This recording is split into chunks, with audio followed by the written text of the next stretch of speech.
ఆఫీసర్స్కి material ఇవ్వడం ఒక భాగం. అంటే వాళ్ళకి ఎన్నికలకు సంబంధించి ఎలాంటి మెటీరియల్ అవసరం అవుతుంది, డాక్యుమెంట్స్ ఏంటి, ఓటర్ లిస్ట్ ఏంటి, ఓటర్ లిస్టులో మహిళలు పురుషులు ఈ వివరాలన్నీ కూడా వాళ్ళకి ఇవ్వడం ఒకటి, రెండు ఈవీఎంలు పంపిణీ చేయడం ఒకటి. ఈ రెండు అంశాల మీద ప్రధానంగా ప్రస్తుతం ఇక్కడ దృష్టి పెట్టిన పరిస్థితి అయితే మనకు కనిపిస్తుందని చెప్పుకోవచ్చు.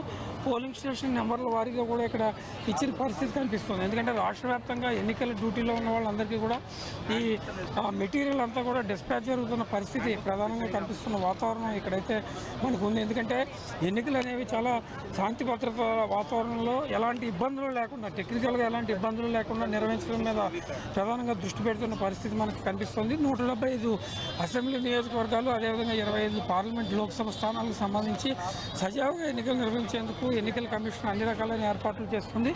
ఇక్కడ చూస్తే కనుక వివిధ జిల్లాల నుంచి వచ్చిన వాళ్ళు, అదేవిధంగా జిల్లాల్లో వివిధ నియోజకవర్గాలకు వెళ్ళేవాళ్ళు, వాళ్ళంతా కూడా వాళ్ళ మెటీరియల్ తీసుకెళ్లి పనిలో ప్రధానంగా ఉన్నారు. ఎందుకంటే పోలింగ్ రోజు స్టేషనరీ చాలా వరకు అవసరం అవుతుంది. ప్రిసైడింగ్ ఆఫీసర్స్ పోలింగ్ బూత్కి వచ్చే వాళ్ళ వివరాలు ఏ రకంగా ఉన్నాయి, వాళ్ళ ఓటర్ల వివరాలు సజావుగా ఉన్నాయా లేదా, ఈ డేటా అంతా కూడా ప్రధానంగా ఉంటుంది. కాబట్టి దానికి సంబంధించిన అంశాలు అన్నిటి మీద కూడా ప్రధానంగా దృష్టి పెడుతున్న పరిస్థితి అయితే మనకి కనిపిస్తూ ఉంది.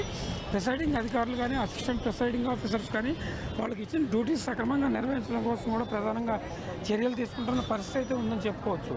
ఇక్కడి నుంచి డిస్పార్స్ అయిన తర్వాత ఈ రోజు రాత్రికి వాళ్ళంతా పోలింగ్ స్టేషన్లోకి వెళ్ళటం, ఆ మెటీరియల్ అంతా భద్రపరచుకోవటం, రేపు పోలింగ్లో పాల్గొనడం జరుగుతుంది. పోలింగ్కి సంబంధించి ఈవీఎంలు అనేవి చాలా ఇంపార్టెంట్ ఆస్పెక్ట్గా మనం చూడవచ్చు. ప్రస్తుతం చూస్తే కనుక ఈవీఎంల డిస్పాచ్ ఇక్కడ జరుగుతుంది. ఈవీఎంలు, వీవీప్యాట్లు ఏ రకంగా ఉన్నాయి ఏంటి అనే దాని మీద ప్రధానంగా దృష్టి పెట్టిన పరిస్థితి.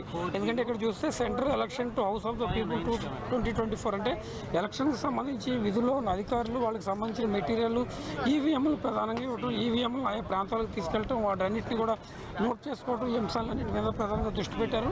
ఈ బాక్స్లో ప్రధానంగా ఈవీఎం ఉన్న బాక్సులు ప్రధానంగా కనిపిస్తున్నాయి. ఈవీఎం ఈ బాక్స్ నుంచి తీసుకెళ్ళి రేపు పోలింగ్ జరిగే ప్రాంతంలో ఉదయం మాక్ పోలింగ్ కూడా జరుగుతుంది. మాక్ పోలింగ్ జరిగిన తర్వాత ప్రధానంగా వీవీప్యాట్లు ఏ రకంగా పనిచేస్తున్నాయి, ఈవీఎంల డిస్పర్స్ ఇక్కడ ఇంకొక పోలింగ్ స్టేషన్ ఆధారంగా నెంబర్లు ఇవ్వడం జరిగింది. ఆ తర్వాత వీవీప్యాట్లు, ఈవీఎంలు ఎక్కడికక్కడ డిస్పాచ్ చేసుకున్న పరిస్థితి ప్రధానంగా కనిపిస్తుంది.